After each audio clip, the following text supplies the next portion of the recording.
It is June 6th. It's what? 5:31 p.m. Headed into the night job. I know it's June 6th. I didn't really have to look at the date because I always take a picture. I call it the 6th of the month. Just a little note to myself. I keep a Samsung note. I take a midsection photo, relaxed, non-pumped. This time it was non-fasted. Sometimes I like to do it fasted. For progress, just to see where I'm going. Started doing it in February 24. I was really fat at that time. 2024, I was coming down, and then boom. After October, I really got into the holiday festivities for November and December and January. And oh my gosh, I blew up to like almost divorced. Nah, well, I mean, what? I went from 270 down to like 255, right? And then 255, I started leaning out. For me, it looked like I was leaning out. And then you got all the way back up to like 268. And it's like, dude, what the freak? And then 2025 was when I started putting the pedal to the metal. And I'm like, you know what? I'm going to keep this adaptive training going. We're going to call it Code Red. And I had like a blueprint in my head. I'm like, I tell you, Jessica, I'm going to become a classic physique competitor. And I'm going to open up my own remote personal training business for first responders. And she's like, okay, physical torturista, which means like a fat bodybuilder, right? But no, I had this dream, this idea in my head, like, okay, we're gonna get into classic physique shape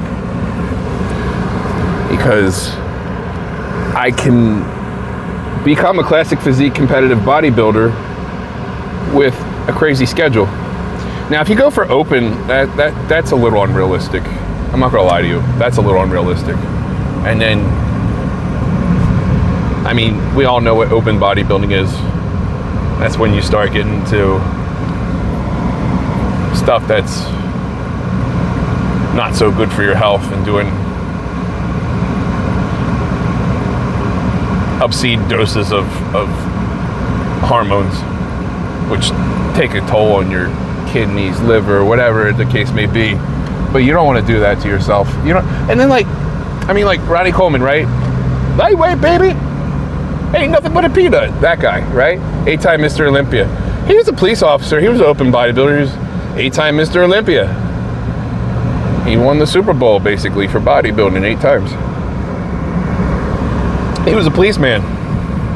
But at what point, like, I don't know.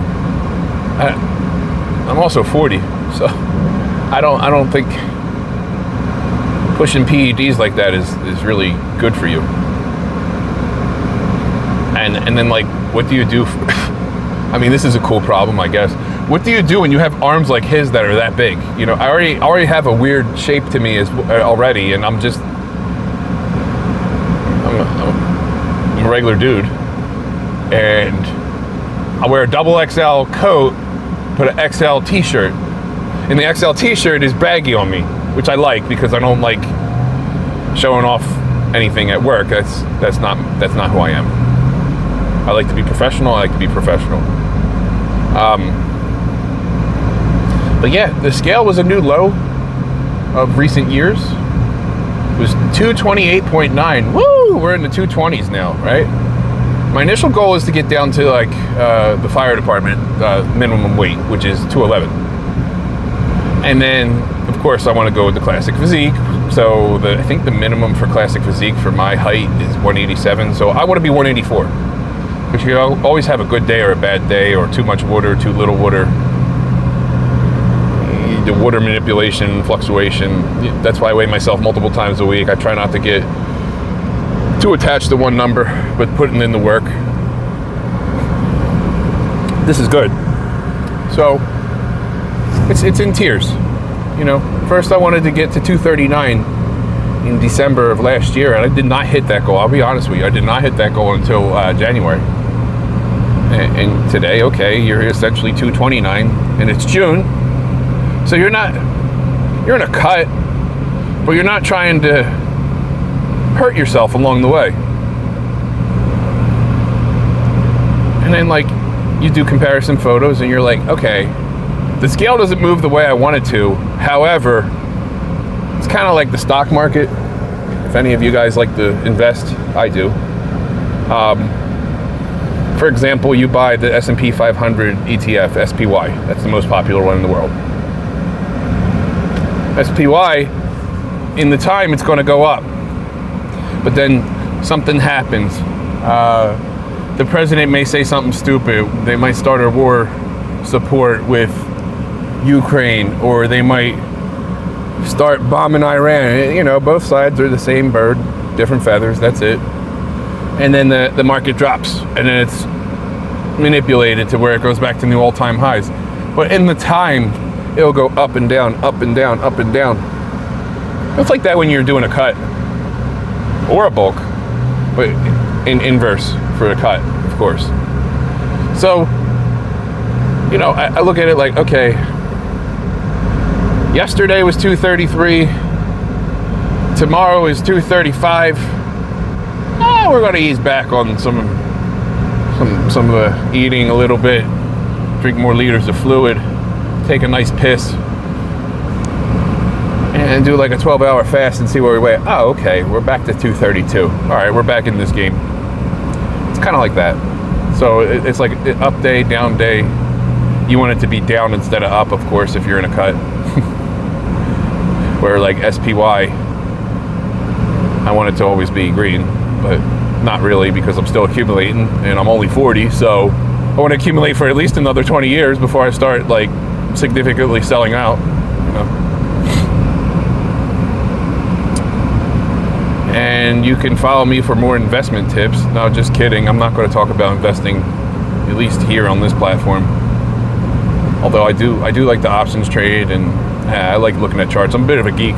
That's one thing outside of like the whole fitness bodybuilding journey is I like investing. I used to watch all kinds of dividend investing videos. PPC Ann, I love him. What's the other guy? Dividend Bull. He always talks about like low costing, high dividend paying stocks. I mean, that's where you kind of make up the difference. It's a science. It really is. It's like anything else. You know, I'm studying to be the flight paramedic certification, doing that prep course on Impact EMS. And like, you got to start thinking on the ICU level, not like the emergency care level. And it's just like anything. You have to study it. It's a science.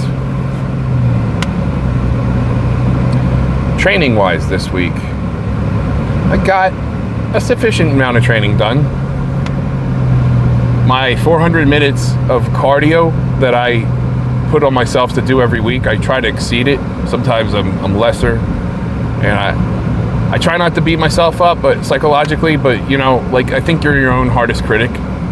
And I know about stress. I know about working 12s and 24s, and well, I haven't worked 24 in a long time, but you know, you get done a 12-hour shift working overnight and you got your pee-pee kicked in, you don't really want to be Arnold Schwarzenegger, you know what I mean? You want to go, all right, I'm going to do some light bike work. And in my case, I'll try to do 50 minutes. In my clients' cases, I would just say, hey, you know what? Even if you do 10 to 20 minutes, that's awesome. Again, different goals for different people. I hit the cardio floor exactly 400 minutes. I did, so like I do like a bro split, I guess you could call it, but with an adaptive progression. So I did, well, today was tricep, back, and bicep. And what was it, Monday or Tuesday? Well, Sunday I had to play catch up from the week before, so that didn't count. So it was like either Monday or Tuesday I did chest, shoulders, legs. Oh my gosh, my legs still hurt today. And I did one middle of the week, like a total everything day. And that was just one exercise, one set, flush. what I call flush work. You're not really training for so much as the growth stimulus as you are like an adaptive recovery. So you get the blood flow going, and you still get some kind of muscle resistance training, but your goal is to increase blood flow and get out like lactic acid and just clear it's like clearing out the sinuses, but in the muscles. You want to do that, and then it will actually help you get stronger in that you're helping the recovery process. Everything adds up. I like to do 2 to 3 flush sessions a week, but life, work, and stress gets in the way, and I only was able to do 1. 3 is a perfect week where I'm able to do 3 everything days. That's like basically uncanny, doing 3 flush sessions. I would either do 2 bro split days and then see if I can do a flush session, or if I'm feeling really comfortable, I'll do another bro split and then 1 flush session, and that will be that's like the S tier week. But we have to remember, you're a paramedic, you're a firefighter, you're a police officer, you're a nurse, you're a doctor, you're a tech on the floor. You don't have the affordability of hitting perfect weeks every week. God bless his soul. I love the kid, Sam Sulik, but I love watching his videos every day. I am a huge fan. The kid's half my age, but he's a big inspiration to me. But we have to adapt as first responders. We can't do the exact split he does and be like, okay, I'm comfortably relaxed. Now I'm going to lift this 400-pound patient up. And I got a lot of colleagues that do a lot of home discharges in the private sector. Oh my God. It sucks carrying them down the steps because you're working with gravity when you work for the 911 or the fire department or something like that. But oh my gosh, try doing it with carrying them up the steps with non-civic government issued stuff from a private ambulance company that's trying to save dollars. So you're basically trying to carry a big fatty up the steps in a piece of shit stair chair. You know what I mean? And it's like, whoa. My heart goes out to you guys because I am ALS and I do interfacility transports and I save my back. This is a career preservation tactic. Get your paramedic. Really, get your nurse. That's even better. But I'm old. Who cares? Yeah. I think I'll cut it here. I hope you all have a great week and God bless. Take care.